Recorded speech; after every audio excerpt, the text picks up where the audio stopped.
Well, welcome back to the Tide Hangout. This is Mike, and I'm coming at you with another video. This time, I want to talk to you about Agamemnon. This is the new age Megatron, and it looks awesome. This is an excellent figure, and it's super shiny. This is the version of the figure that I first saw at one of the TF cons on display, and I was excited about NewAge, and I'm still excited about NewAge, and it ushers in a new scale. It does a whole lot of things, and I got this at Shozy. You can get yours at Shozy also. And so let's get right into this review.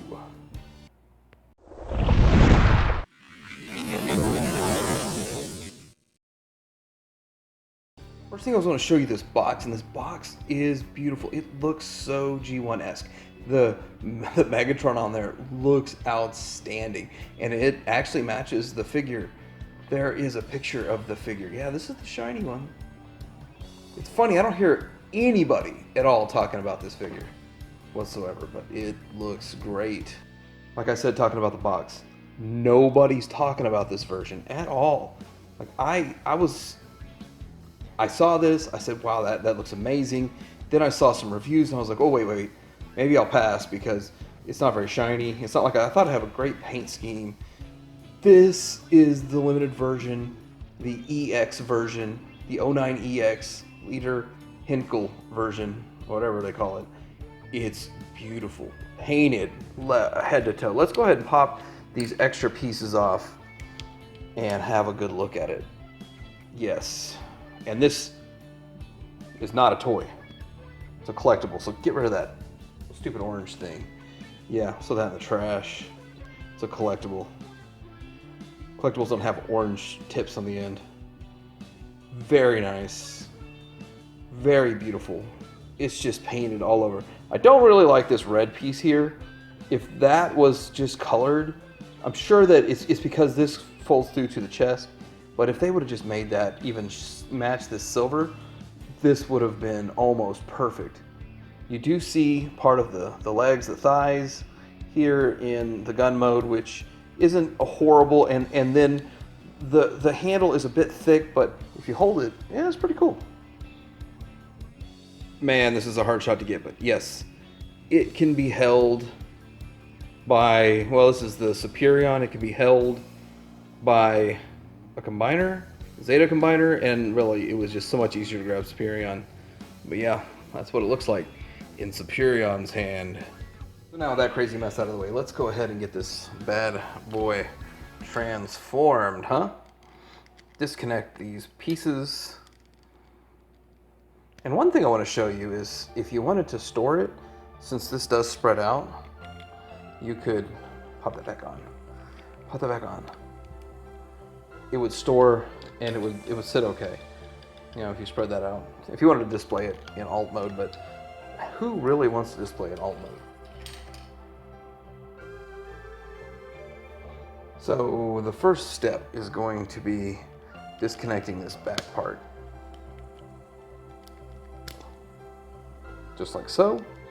And then the problem is I like to build the legs first. Can't do that in this situation. So we'll just get that out of the way and we'll start working with the right arm.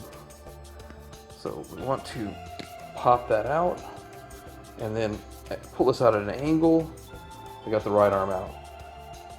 Then the left arm comes out a whole lot easier. Now with those arms out of the way, we can actually get in here and do some work and start working on these legs and bring the legs out all the way and then bring them down on this other hinge. Just like so. Bring those down. Now we're going to have to flip the panel, the leg panel around. So you're going to undo these front pieces, flip the panel around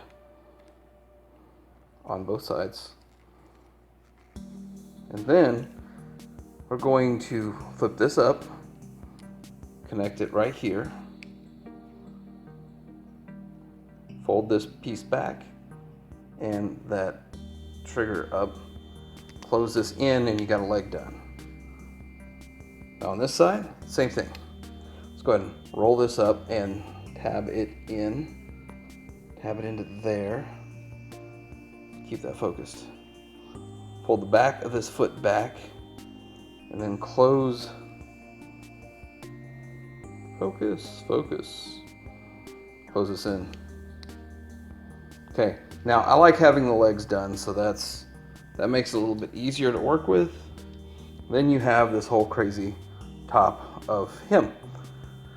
So the next thing you're gonna wanna do is pull the barrel back out of the way, rotate this, pull it up, and then you're gonna want to get your arms back in shape. So folding this arm down,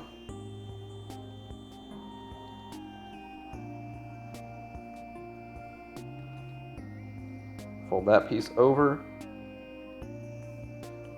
You got to ratchet that in. This is kind of tricky. This piece comes out.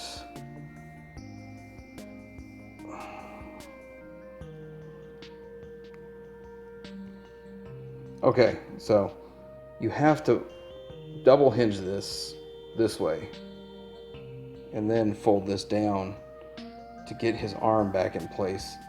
Fold this over, and that arm is back in shape. You can lift it up and then lift this into place to snap it in. Let's go ahead and work on the other arm. Okay, so the other arm, pretty simple. Fold this back, like so.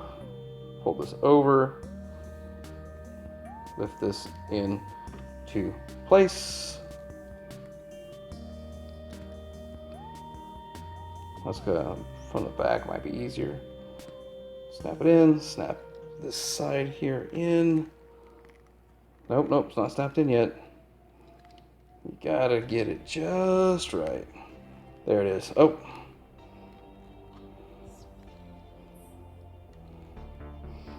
Come on, guys, get in place.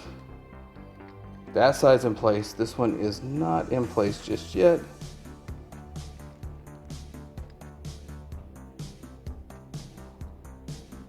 There it is.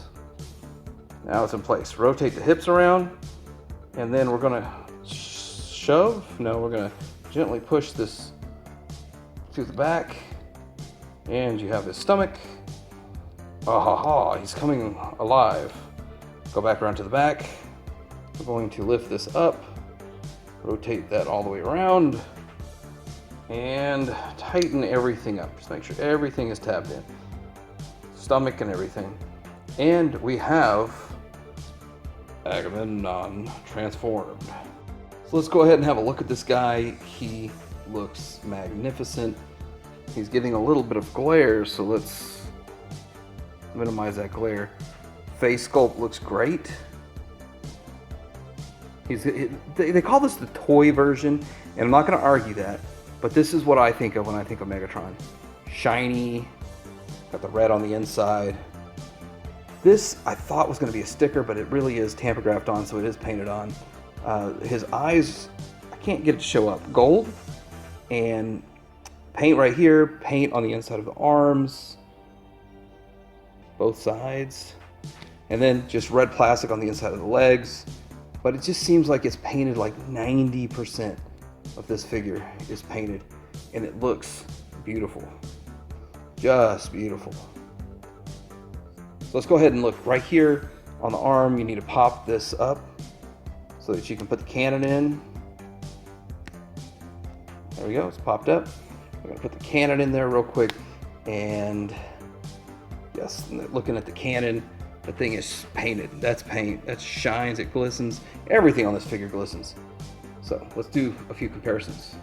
As soon as we look at articulation, so look at the arm goes all the way around, out that much. And I don't really want to try to get a butterfly because I think that might make it pop out the way it transforms. So that's as much butterfly as we're gonna get out of this. That's enough. And then, well, you've got the complete ab. Oh, he's got a little bit of an ab crunch, goes back more than forward.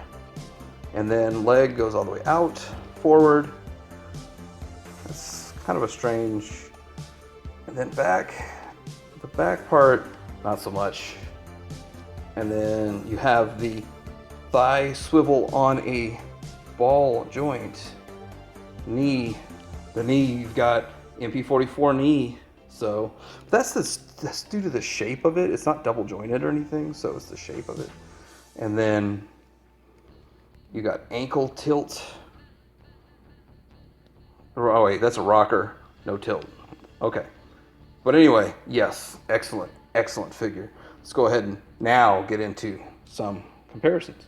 So you guys know I live on the plus side of life, so here is Magic Square Prime next to him, which looks fine. Here is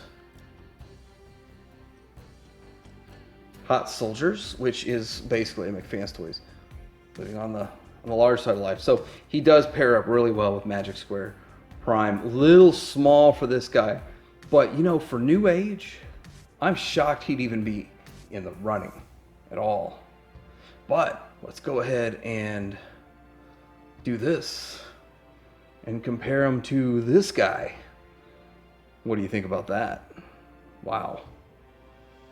So he's not much smaller than him. I thought his proportions were off. So this is McFan's Toys KO oversized Megatron version of the DX9 Megatron. So yeah, that was my Megatron for a while. This is my new Megatron.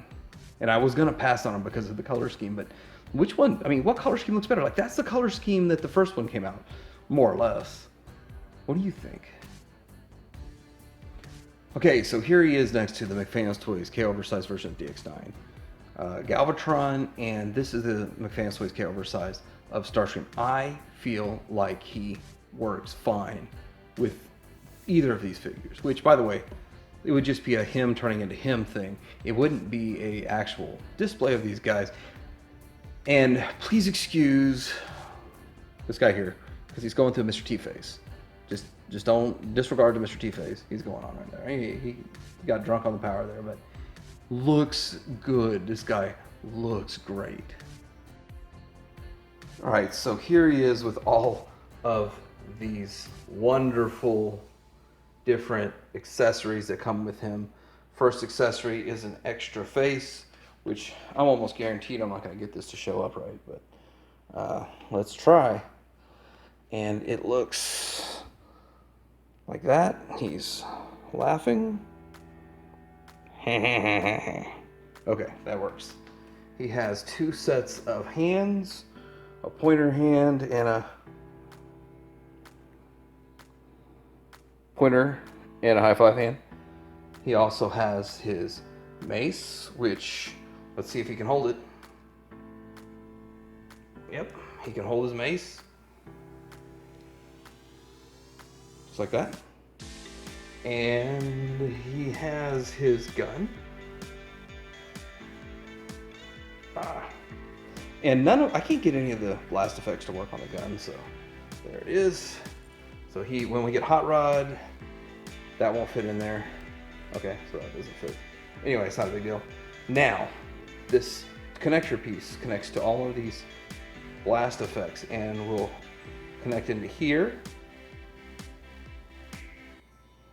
or we'll connect into, I should have shown that when I had it in gun mode, but we'll also connect into his gun mode. Now it's too late. It's never too late. It connects into his barrel just fine. You get a pile of blast effects, but I want to show you something else. You don't even have to have this tip. You don't have to have this tip. Yeah, you got 5 blast effects included. You can actually just put it in there and it holds. I didn't know if that was something that was supposed to happen, or if they designed it like that, or that's just a happy accident, but maybe it's a happy accident. But yeah, you can just put a blast effect in and it'll hold. And he has a key to Vector Sigma, because you know what? Magic Square is also making the Minosaur, so we've got to get the Stunticons brought to life here. Now for the fun part of putting all of the accessories back in the box. You know, let's get our full $50 worth out of all of these accessories. You know, it's only a $50 figure. Wait, it was $50 for this thing? Okay. Let's go ahead and compare this guy to none other than Magic Square. Magic Squares it's a nice design. I was actually gonna pass on this figure because it didn't have the paint, and I didn't really like the crotch area, and I was gonna wait for Magic Square. Magic Square looks good. I mean, it's gonna be a tough contender, and it's gonna be hard for me to say no to buying the Magic Square one because of course I want to compare these two, see which one's best. But Magic Square better come and bring some paint. I mean, come on, man. Don't be putting out a Magic Square that looks exactly like this prototype here. I mean, with a little bit of paint. Come on. We need some paint on some Magic Square. We need some Magic Square with the plastic doesn't look chalky. The designs are great, but will they bring it? And will they bring it to Masterpiece? Will this be a good Masterpiece? Hey, let me know in the comments. So, NewAge Agamemnon is an outstanding figure. The transformation is a little bit complex, but once you've done it once, it's easy the next 100 times. I see no flaking, and it's painted head to toe. I don't know how they did that. That's awesome, because I know there was a handful of times where I was snapping in and unsnapping and snapping in, and I was like, the paint's gonna chip sometime here, and I never saw it chip. So that's excellent.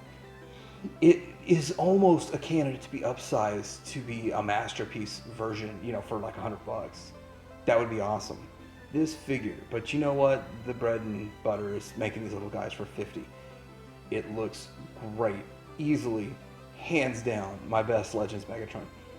Hands down, close in design. Well, actually, it beats the transformation for MP36. But really looks good, clean all around. I absolutely love this figure. Surprised I actually paid $50, but I'm very happy I got it. Like, subscribe, let me know what you think about this guy. Petty Ringer out.